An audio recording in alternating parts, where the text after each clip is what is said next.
kita mah menyambut baik. Karena sebelum ada teguran dari gubernur, ya, kayak Kang Ono, DPRD, gitu, kita dari dulu sudah melakukan itu.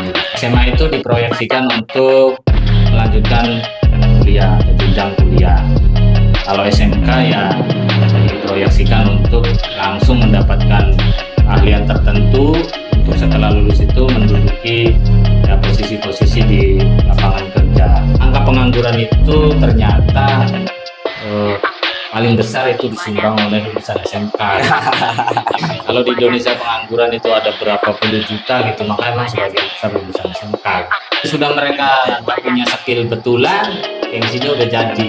Saya kan anak mesin gitu, masa kerjanya jualan cilok. Ya SMK yang belajarnya itu jurusannya mesin, tapi belajarnya itu ngayal.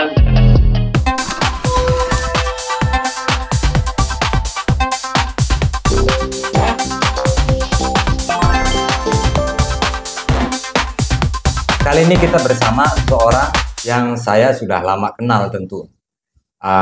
Berada pada dunia pendidikan dulu, saya sebagai siswa dan beliau baru ke dunia pendidikan. Beliau lulus kuliah dan mengabdi di dunia pendidikan. Pada waktu itu ya pertemuan pertama kali terus berlanjut dalam forum organisasi dan kepemudaan lainnya. Kita kedatangan seorang sivitas akademi dunia pendidikan, khususnya di wilayah Indramayu. Bersama beliau Pak Hasan Hariri, SPDI. Saya panggil Pak atau Kang ya, Apa aja lah. Kang aja lah ya. Kang aja. Kang RK. Kang RK. Kang Dedi. Ya karena Kang mewakili Jawa Barat lah ya. Wilayah Pasundan untuk memanggil seseorang yang lebih tua dengan sebutan Kang. Ada juga Akang, ada AA. Kalau Indramayu sebenarnya Ang. Huruf K-nya tuh hilang. Ang. Ang tuh bukannya Cirebon tak? Ya pokoknya Indramayu Cirebon kan Cirebon. Okay, kalau Kang tuh Sunda banget ya. Yes. Ang. Indramayu. Kang Hariri, mungkin karena hari ini kebetulan kedatangan Kang Hariri sebagai praktisi dunia pendidikan SMK. Pernah menjabat SMK berapa tahun tuh Kang? Kepala SMK. Kepala BBM. 12 tahun. 12 bagi saya sudah lebih mengenal, bukan hanya mengenal dunia. Bagi saya ya pendidikan ya. Titik jenuh. 12 tahun. Iya. Dan sekarang juga masih berada di SMK yang sama, Kang ya?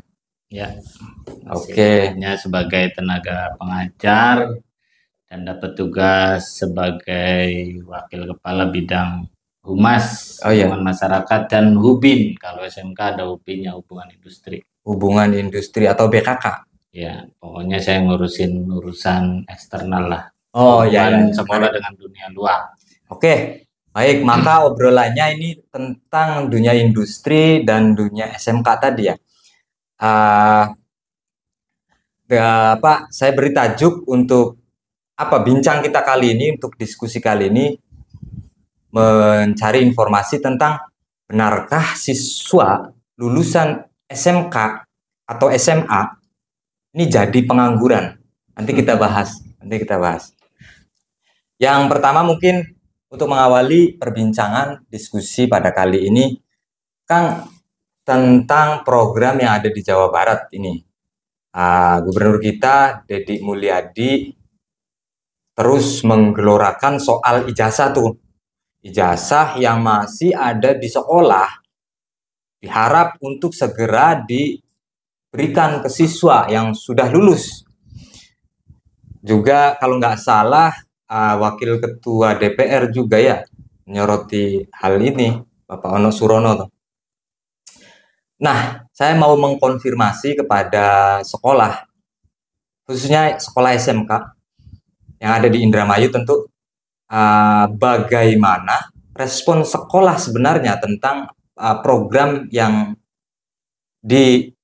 diusulkan oleh Bapak Gubernur dan Pak Ono ini? Silakan Pak. Ya, respon sekolah mungkin terpecah ya menjadi dua kubu. Karena memang kebijakan itu atau himbauan itu bagi sekolah negeri akan berbeda ditanggapi juga oleh sekolah swasta. Ya. Kalau untuk sekolah negeri ya karena memang mereka milik pemerintah, mereka juga sepenuhnya dibiayai oleh pemerintah, artinya mulai dari dana operasional, biaya operasional, gaji gurunya karena PNS juga kan udah otomatis digaji oleh pemerintah. Ya, operasional sekolahnya full lah ruang untuk yang kelas, negeri, fasilitas yang lain juga kan ya memang punya pemerintah. Oke. Artinya memang tidak ada alasan untuk banyak mengut biaya sehingga siswa terbebani kemudian menjadi tunggakan-tunggakan setelah lulus ya. Artinya ya kalau negeri ya mau nggak mau ya memang harus seperti itu. Tidak ada tunggakan. Apalagi penahanan ijazah atas nama tunggakan. Ya meskipun tetap saja sebenarnya di negeri juga masih banyak sumbangan-sumbangan wali murid ya untuk keperluan siswa sebenarnya. Kemudian oleh pihak swasta ya sudah jelas hampir 99% ya menolak. Karena memang swasta itu kan memang tidak terikat ya, artinya ya meskipun dana bos yang diterima sama jumlahnya dengan negeri, tetapi kan mereka diselenggarakan oleh yayasan, guru-guru juga digaji oleh yayasan, fasilitas dan lain-lain juga dipenuhi oleh yayasan, dan hampir semuanya biaya-biaya itu ya yayasan ambil atau yayasan peroleh dari sumbangan wali murid. Iya. Artinya sudah pasti di tengah jalan mereka sekolah banyak iuran, sumbangan dari wali murid untuk fasilitas, kegiatan siswa dan lain-lain. Ketika sampai mereka lulus belum bisa terbayarkan, ya otomatis tunggakan. Dan tunggakan itu salah satu caranya bagi sekolah swasta agar mereka mau bayar gitu ya, ijazahnya tidak dibagikan dulu. Berarti sebetulnya ini masih terjadi dinamika Kang ya? Belum terrealisasi betul, belum terjalankan betul di semua sekolah. Ya, saya ngikuti media sosialnya Kang Ono Surono lah misalnya. Beliau menemui beberapa penyelenggara sekolah swasta ya di Cirebon, di Subang. Ya kebanyakan mendapat penolakan gitu. Meskipun sebenarnya untuk saya pribadi, sekolah saya pribadi gitu ya, di SMK BBM Kandang Haur, saya waktu jadi kepala sekolah aja sudah pernah 2 kali pemutihan itu. Artinya pembebasan tunggakan, yang penting ijazah diambil. Buat apa sih sekolah juga lama-lama nyimpen ijazah itu resikonya tinggi, dan kebanyakan juga yang nggak banyak lah yang diharapkan kalau mereka udah lulus itu untuk bayar tunggakan gitu. Itu inisiatif saya sebelum ini udah 2 kali pemutihan. Meskipun sebenarnya kalau di sekolah saya nggak apa-apa, ini kan menginspirasi sekolah yang lain. Kalau saya itu dari dulu walaupun nahan ijazah gitu kan, artinya tetaplah kita masih berharap mereka bisa sadar, bisa membayar tunggakan yang belum terlunaskan. Tapi dari dulu saya nggak pernah nahan legalisir itu. Walaupun ijazah asli ditahan, selalu saya kasih legalisir itu minimal 5 lembar ijazah fotokopi sudah dilegalisir, dan itu sudah bisa dipakai untuk melamar kerja. Karena kalau legalisirnya juga nggak dikasih, ya gimana mereka mau melunasi utang-utangnya, mau kerja, cari kerja pakai apa gitu. Sedangkan di Indonesia kan ya kerja masih pakai ijazah. Ya, berarti ini masih terjadi dinamika. Saya pikir ini akan bisa berjalan lancar oleh yang punya kepentingan dan kewenangan dalam lingkup ini, dinas-dinas sosial terkait, para pejabat, para kesadaran dari sekolah-sekolah juga. Ya betul yang disampaikan Kang Hasan tadi. Sebenarnya sekolahku beli apa sebelumnya, ngerawati ijazah-ijazah. berarti sama wis wis ora usah bukan ngerawati tanggung jawab. sekolah. Kalau ada kerusakan ya kita bertanggung jawab. Iya, Ya. pasti. Dan itu kan sangat ini ya, bisa ada banjiran, kebakaran, hilang, macam-macam lah. Jadi ya saya udah berapa kali gitu, 2 kali pemutihan, bahkan 3 kali kemarin ngundang Kang Ono Surono karena memang ya yang digembar-gemborkan Kang Deddy Mulyadi dan Kang Ono itu ya sejalan dengan prinsip kita, yayasan kita gitu. Oh berarti sekolah sering dikunjungi Kang Ono? Ya, enggak lah. Oh enggak, karena memang momennya ada komunikasi. Ya, ketika ada himbauan seperti itu kita menyambut baik, karena sebelum ada himbauan dari gubernur ya kayak Kang Ono, anggota DPRD gitu, kita dari dulu sudah melakukan itu gitu. Jadi untuk yang ketiga kalinya pemutihan itu simbolisnya kita undang Kang Ono Surono yang memang lagi masif menghimbau sekolah-sekolah untuk tidak menahan ijazah gitu, dan beliau berkenan ya akhirnya kemarin ya alhamdulillah ya, meskipun seperti itu tetap sebenarnya ujung-ujungnya banyak juga yang tidak mengambil kesempatan itu karena ya mereka sudah pada bekerja di sektor formal itu kan. Kang Ono ngasih jadwal bukan hari libur dan mereka lagi aktif bekerja gitu, akhirnya tidak bisa pulang kampung dan tidak bisa ya mengambil kesempatan pemutihan itu. Oke nih Kang, kita lanjut pada pertanyaan berikutnya nih, masih mengenai tentang sekolah menengah. Saya kira saya pernah mendengar soal stigma ini Kang. Mohon dikonfirmasi betul atau enggaknya soal antara minat siswa untuk sekolah ke SMK atau SMK. Saya mendengar soal stigma yang sekolah di SMK itu tidak lebih cerdas daripada SMA. Karena yang lulusan SMA itu biasanya lanjut ke perguruan tinggi, tapi dari yang SMK itu langsung ke bekerja, langsung ke keindustrian. Apakah soal stigma ini masih ada di lingkup wilayah sekolah menengah? Nah, terus tentang minat siswa sekolah di SMK dan SMA untuk saat ini 2025, itu gimana Kang? Ya, di Indonesia ini kan untuk SLTA ya, sekolah lanjutan tingkat atas itu kan ada ya paling tidak 3 macam ya.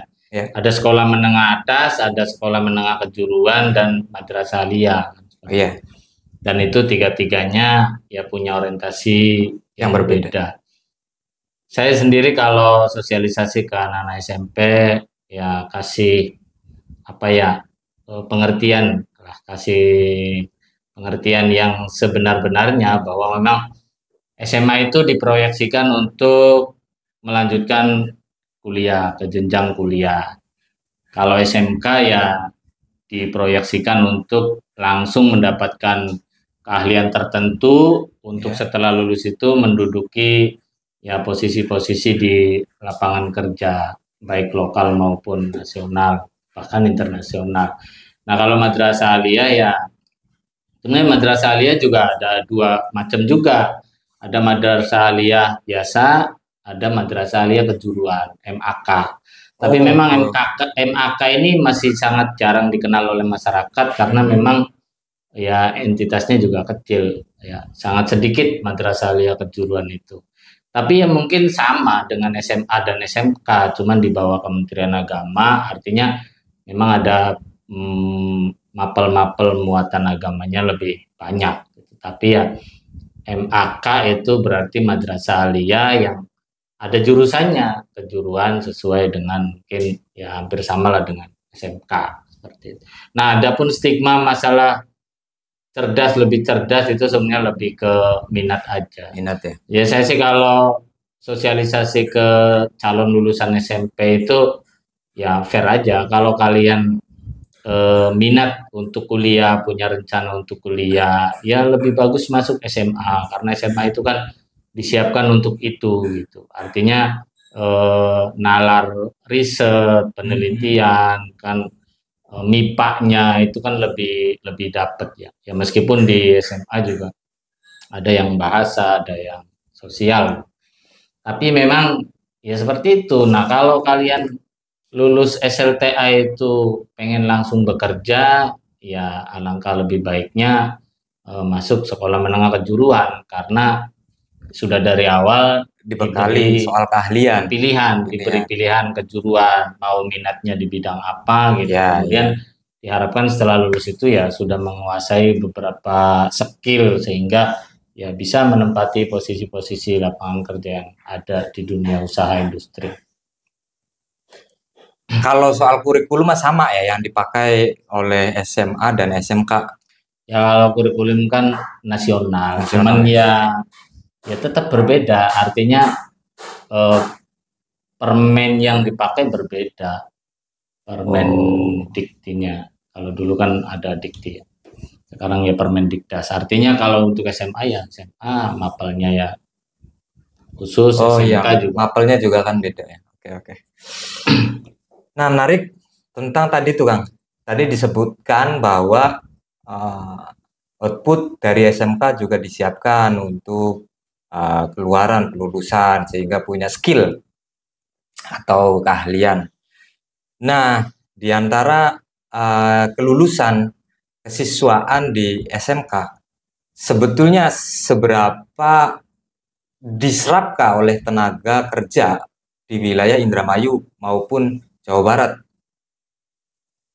Ya sekitar 5 tahun terakhir kan rame ya, ada data keluaran ya resmi, artinya itu resmi dikeluarkan oleh Badan Statistik ya, Ya, bahwa BPS. angka pengangguran itu ternyata paling besar itu disumbang oleh lulusan SMK. Kalau di Indonesia pengangguran itu ada berapa puluh juta gitu, maka emang sebagian besar lulusan SMK. Ya, SMK bukan SMK, bukan SMA, bukan SD loh malah. bukan SD. Kenapa Iya. kenapa Kang bisa mokon? Nah, ya ini sebenarnya fenomena ya. Artinya gini, saya amati sih artinya di lapangan ya. Saya yang selama ya sebelum jadi kepala juga udah di SMK ya dari 2007. Dari 2007 ya di SMK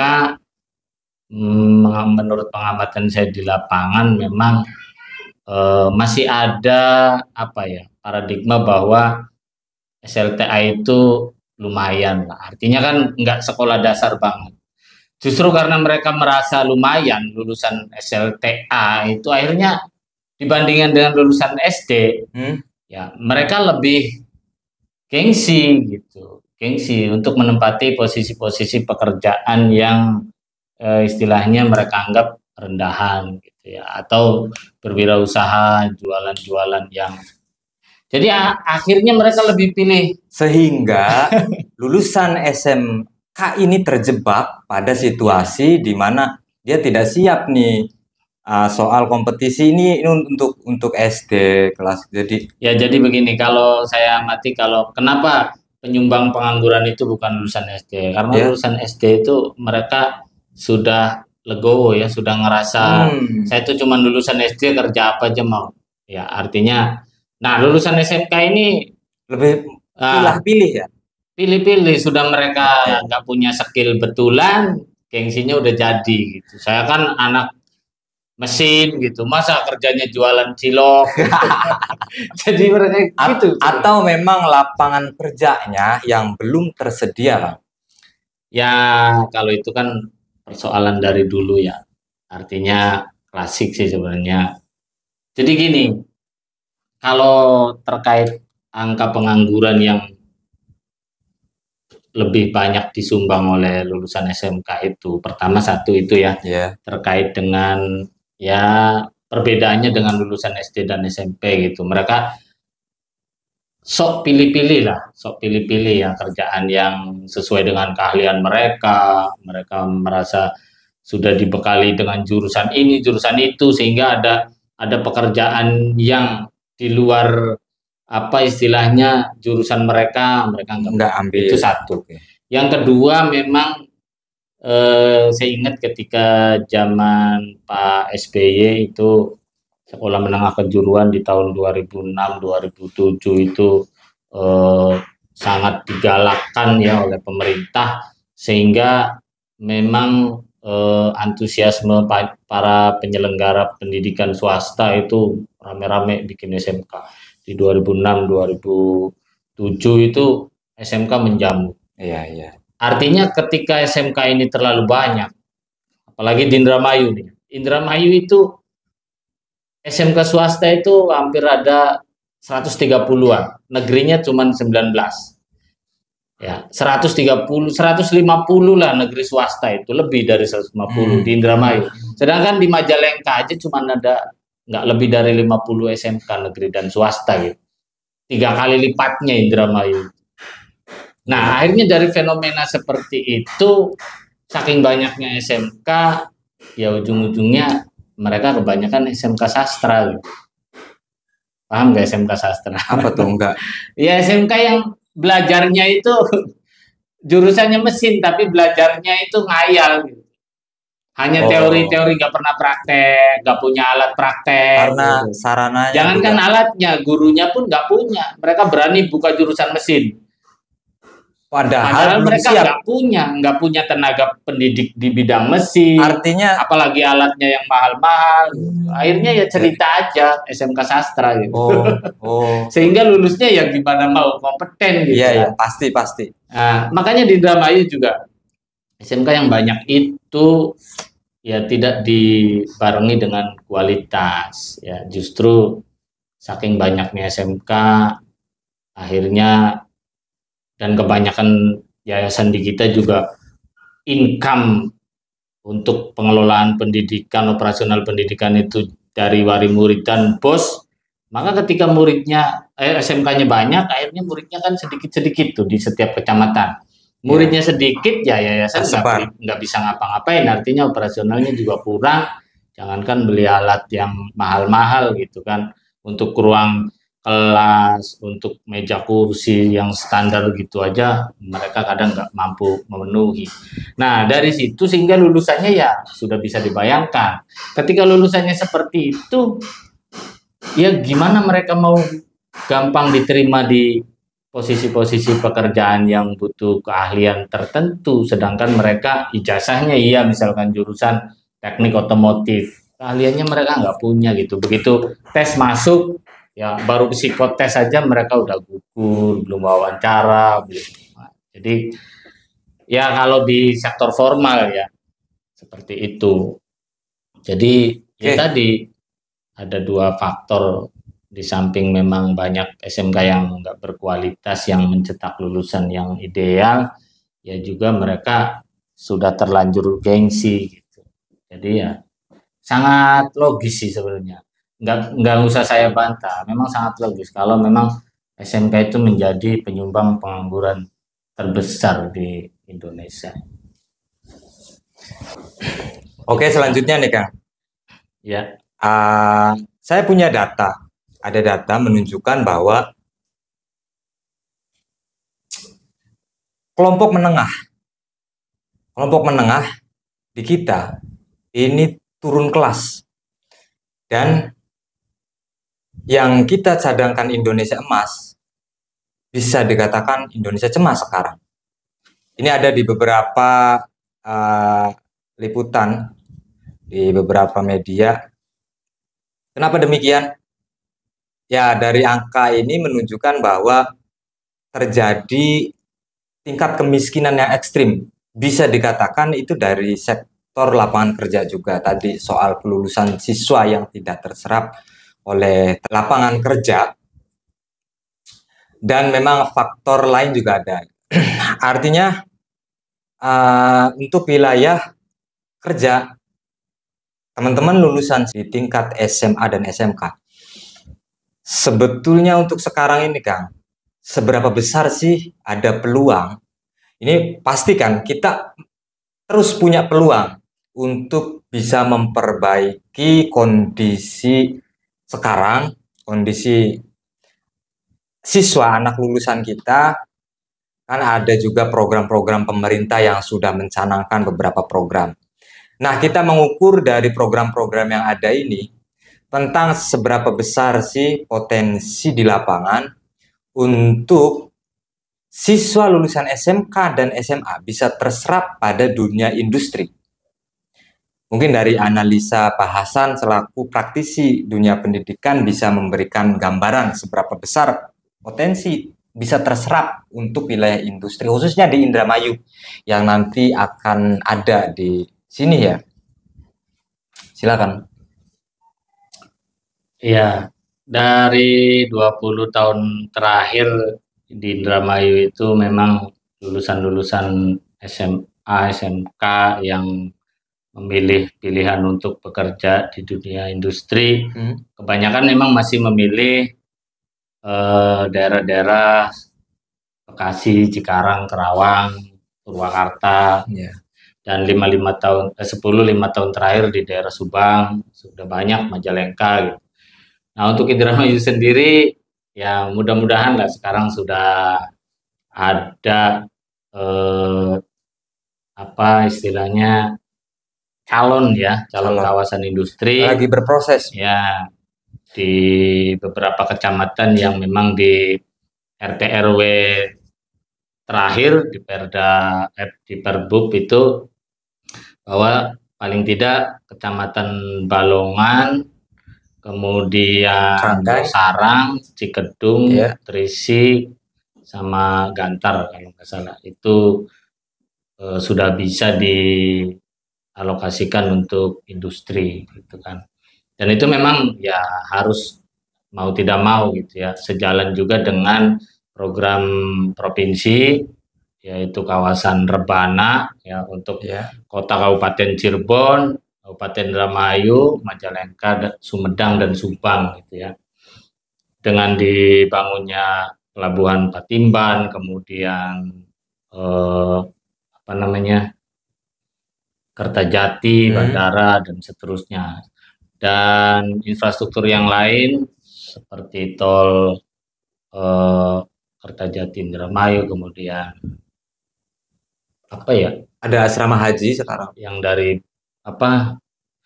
Cipali ke Patimban dan seterusnya itu kan sudah mulai digarap proyek-proyek tolnya ya. Artinya infrastruktur pendukung kawasan Rebana itu ya memang sudah berjalan. Dan di Indramayu sendiri di Losarang itu kan setiap hari kita lihat hilir mudik mobil-mobil pengarugan tanah dan itu memang ada sekitar 1.000 hektar di Losarang itu yang disiapkan untuk industri ya, meskipun saya yakin di atas tahun 2030 itu baru bisa menyerap tenaga kerja. Artinya apa ya, Indramayu ini tuntutan lah. Saya juga kan belakangan ini agak risih ya dengan pemberitaan predikat Indramayu menjadi kabupaten termiskin se-Jawa Barat gitu kan. Ya logis juga gitu. Logis juga karena memang Indramayu itu kan di peta nasional gitu diandalkan sebagai lumbung padi nasional karena Kerawang sudah sawah-sawahnya sudah tergerus oleh kawasan industri, maka tinggal Indramayu yang dipertahankan. Nah, tetapi ironinya kita dijadikan sebagai lumbung pangan, lumbung padi nasional, tapi pertaniannya sendiri tidak tersentuh oleh kebijakan pemerintah gitu. Artinya kalau memang lumbung padi, ya petaninya harus dimakmurkan gitu. Misalkan harga gabahnya gimana, irigasi sawahnya, infrastruktur pertaniannya dipenuhi dan seterusnya supaya anak-anak muda itu bertani itu bukan menjadi hal yang sia-sia gitu. Sekarang kan mereka sekolah kemudian ketika terjun ke pertanian itu dianggapnya kan hal yang rendahan gitu. Tapi kalau pemerintah misalkan mencanangkan Indramayu sebagai lumbung padi nasional, ya harusnya bagaimana caranya rakyat Indramayu ya terjamin kesejahteraannya dari pertanian itu sendiri gitu. Sekarang kan nggak begitu ya. Pertanian kadang harga gabah semaunya ya, tergantung ke tengkulak, harga pupuk mahal, infrastruktur belum. Ya kita kandang haur, gabus ya, losarang itu kan masih tak ada hujan gitu. Artinya kalau musim tanam pertama kita sering ulang, sering tanam ulang karena kebanjiran di bulan-bulan Desember Januari. Di musim tanam kedua kita selalu gagal panen karena nggak ada air gitu kan. Akhirnya bukan hanya kita satu kali panen, tapi kadang panen yang tanam pertama pun kendalanya banyak banget gitu. Sampai tanam ulang karena banjir dan lain sebagainya. Artinya kan petani babak belur, gimana mau sejahtera gitu. Artinya dengan keadaan yang seperti ini, anak-anak muda lulusan SMA, SMK itu ya terjun ke dunia pertanian itu ya sudah takut duluan. Iya, iya. Nggak ada jaminan kesejahteraan. Ya artinya begini, anak-anak. Ketika Indramayu dilabeli sebagai andalan lumbung padi nasional, ya harusnya akhirnya ya Indramayu katanya kan dulu kan baru beberapa tahun terakhir kan zamannya Ibu Nina itu ada gagasan dibikin kawasan industri. Dulu kan nggak boleh karena jangan sampai terjadi kayak Kerawang, akhirnya sawah-sawah habis ya, kita takut kekurangan stok beras, stok padi karena sawah-sawah sudah dibangun industri. Akhirnya Indramayu kan dipertahankan, nggak boleh ada industri di sini. Pertanian yang jadi andalan tidak diperhatikan oleh pemerintah, industri yang menyerap tenaga kerja massal, kan industri pasti massal kan, kebutuhannya banyak, tidak dibolehkan di Indramayu. Akhirnya baik. Ya kalau kemarin ribut kabur aja dulu. Di Indramayu itu udah dari 10-20 tahun yang lalu kan. Ada tagline kabur aja dulu. Kakak-kakak kita itu udah pada pergi ke Arab Saudi, ke Hong Kong, Taiwan, Singapura itu udah dari 20 tahun yang lalu. Karena apa? Ya karena di sini industri nggak ada, pertanian yang digadang-gadang sebagai lumbung padi tidak diperhatikan infrastruktur dan harga. Berarti ini ketinggalan nih. Tagline. Iya makanya logis banget kalau Indramayu jadi kabupaten termiskin itu, dan itu struktural, bukan orangnya yang malas-malas karena memang nggak tersentuh pemerintah. Ya baik, tampaknya memang ini harus jadi perhatian khusus juga Kang, untuk pertama ya yang sudah mencadangkan bahwa Indramayu ini sektor pertanian nasional kan pusat. Terus kedua untuk pemerintah yang baru juga, pemerintah daerah kita Indramayu, untuk agar lebih bisa memperhatikan sektor wilayah pertanian di kita. Ya mudah-mudahan di pemerintahan Pak Prabowo kan katanya harga gabah nggak boleh kurang dari 65 gitu, 6.500 sampai dikawal tentara dan macam-macam. Tengkulak nggak boleh terlalu banyak calo main dan seterusnya. Mudah-mudahan lah ada program sergap sekarang pemerintah terhadap para petani terutama di Indramayu. Dan ini harusnya diikuti oleh ya pemerintah daerah Kabupaten Indramayu sendiri, itu bagaimana keberpihakannya terhadap para petani. Saya jadi ngomong ini ya, padahal kita awalnya kan ngobrol anak-anak SMK karena ya itu tadi saya ngurusin BKK nih di 3 tahun. Ini diskusi. Di 3 tahun terakhir kan ngurusin bursa kerja khusus, ya Allah di Indramayu kok saya harus buang anak-anak itu selalu kan ke Cikarang, ke Kerawang, ke Subang, ke Majalengka gitu. Indramayu kapan ada industri? Ya mudah-mudahan lah, sekarang lagi ramai ada kawasan-kawasan yang diproyeksikan untuk industri.